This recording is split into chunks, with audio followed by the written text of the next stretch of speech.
and so many layers. Yeah. And you just can't. It's a work of art, eh? It's a work of art. That's the word. It's probably one of the most rewatchable movies I've ever watched. Yeah, and probably some of the most quotable stuff in there as well, right? Exactly. Especially with Marlon Brando in the first one, right? Yeah. We can't offer, can't refuse. Of course, cotton balls. Yeah. And it's the acting. It's the actors. So believable. And it's the direction. The director too.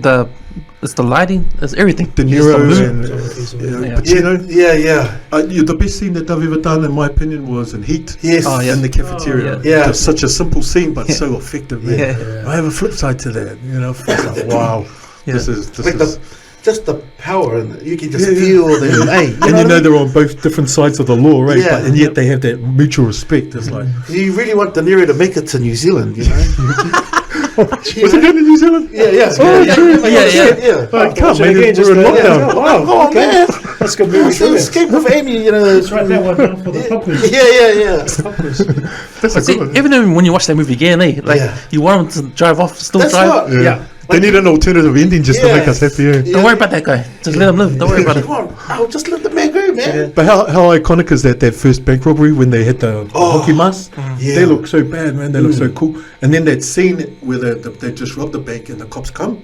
Holy shit. I saw that at the movies. And it was so loud. Man. Yeah, on the big screen. And again, they hadn't edited the gun noise. Yeah. And it was much like when I saw Aliens at the movies. It was just like you're actually there. You're trying to hold on to yourself. Yeah. But, that's the first time I'd seen a gun battle like that where it was freaking full on, man. I had bloody PTS or whatever it was after I came out. Just coming out shaking. Because I know that I saw from the making, they talked about in Michael Mann when they done that first scene under the highway. Yeah. And it was the sound. That's the actual sound. The echoing of the gun. Because usually they add. But he was like, "Nah, that's keep real. it, bro." That's when you hear it. Yeah. Like, I remember I was watching in the lounge, and I'll probably because they kind of it's all low, and then you just hear the first blast. And it's incredible because you can hear the music built it up, the tension, because it's ding, ding, ding, ding, ding. And they're walking out the bank and the happy is like, far out, look at this. And then the bus drives past and he sees the cops and it's all freaking go, man. It's like, wow, look at that. This craziness. It's one of the big influence for Christopher Nolan because if you remember the Dark Knight, the bank robbery at the beginning, that's straight off Michael Mann. Heat, So true, man. The music and the style of it. That's another work of art, mate. Those Black Knight series, I love those. They're just, if you look at Aliens, Star Wars, the things that are in them are iconic and they're believable, even though it's science fiction. But like Aliens, it still holds up today with their weapons, with the way they're dressed, with the way the aliens it's a big are. franchise as well. Yeah. They crossed over into Predator and all that sort of stuff. The first Aliens is interesting, Because when you watch it again, because I first watched it, the second one. Yeah. Aliens. That's the best one, mate. Yeah. When you watch the first one, it's really good.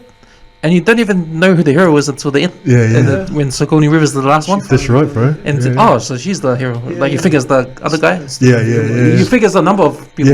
But and then again, that's the beauty of it. You never think it's her.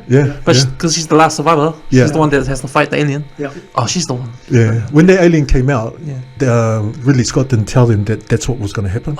So when you see the reaction of the blood coming everywhere, it's real. Because they thought something was going to come out, but they didn't realize it was going to be.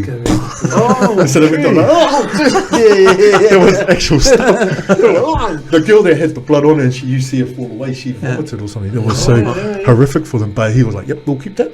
That looks great. Going back to what you were saying about the movies in the 70s and that, if you watch some of them, especially like Clint Eastwood movies, there's a lot of rape and stuff in them. Which is sort of acceptable. Really PC, bro. I was watching one of the cowboy ones and Clint Eastwood was trying to rape this chick. I was like, hold on a minute. What are you doing, Dirty Harry? Stop there, man. That's dirty Harry. That's very no. That's a no. But that's what today's standards. It's